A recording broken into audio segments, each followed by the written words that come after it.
చూస్ country delight, live better. ఇప్పుడే country delight యాప్ని download చేసుకోండి. అదృష్టం ఎప్పుడు ఎవరిని ఎలా వరిస్తుందో చెప్పలేం, కానీ ఒక్కసారి తలుపు తడితే మాత్రం జీవితం మారిపోవడం ఖాయం. సరిగ్గా ఇలాంటి అద్భుతమే జరిగింది ఖమ్మం జిల్లాకు చెందిన ఓ తెలుగు సాఫ్ట్వేర్ ఇంజనీర్ జీవితంలో. ఏకంగా 240 కోట్ల రూపాయల జాక్పాట్ తగిలి రాత్రికి రాత్రే కోటీశ్వరుడిగా మారిపోయాడు ఆ యువకుడు. దీని వెనుక ఉన్న సెంటిమెంట్ వింటే మీరు కూడా ఆశ్చర్యపోతారు. అదే అమ్మ పుట్టినరోజు తేదీని లక్కీ నంబర్గా ఎంచుకోవటమే. తెలంగాణ ఖమ్మం జిల్లా వేంసూరు మండలం భీమవరం గ్రామానికి చెందిన యువకుడు బోళ్ల అనిల్ కుమార్. సాధారణ రైతు కుటుంబంలో పుట్టిన అనిల్ కుమార్ చిన్నప్పటి నుంచి చాలా కష్టపడి చదువుకున్నాడు. ప్రాథమిక విద్యను గ్రామంలోనే పూర్తి చేసి ఆ తర్వాత హైదరాబాదులో ఉన్నత విద్య అభ్యసించాడు. ప్రస్తుతం అనిల్ కుమార్ యుఏఈలో ఒక ప్రముఖ కంపెనీలో సాఫ్ట్వేర్ ఇంజనీర్గా పనిచేస్తున్నాడు.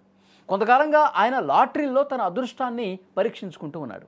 అందులో భాగంగా ఇటీవల కొనుగోలు చేసిన లాటరీ టికెట్ ఆయన జీవితాన్ని మలుపు తిప్పింది. ఎప్పట్లాగా కాకుండా ఈసారి లాటరీ టికెట్ను తన తల్లి భూలక్ష్మి పుట్టినరోజు తేదీ సంఖ్యను ఎంచుకున్నాడు.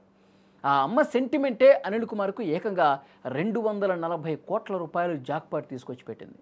ఇటీవల యుఏఈలో తీసిన లక్కీ డ్రాలో అనిల్ కుమార్ విజేతగా నిలిచాడు. యుఏఈ లాటరీ చరిత్రలోనే ఇది అతిపెద్ద మొత్తం అని చెప్తా ఉన్నారు. ఈ విషయం తెలియగానే అనిల్ కుమార్ తల్లిదండ్రులు మాధవరావు భూలక్ష్మి దంపతుల ఆనందానికి అవధులు లేకుండా పోయాయి. పేదరికంలో ఉన్న తమ కుటుంబాన్ని లాటరీ ఒక్కసారిగా ధనికులను చేసిందని సంతోషం వ్యక్తం చేశారు. కొడుకు విజయం గురించి తెలియగానే భీమవరం గ్రామస్తులు కూడా సంబరాలు చేసుకున్నారు. అదృష్టం అంటే ఇలా ఉండాలి అని చాలామంది అక్కడ మాట్లాడుకుంటా ఉన్నారు.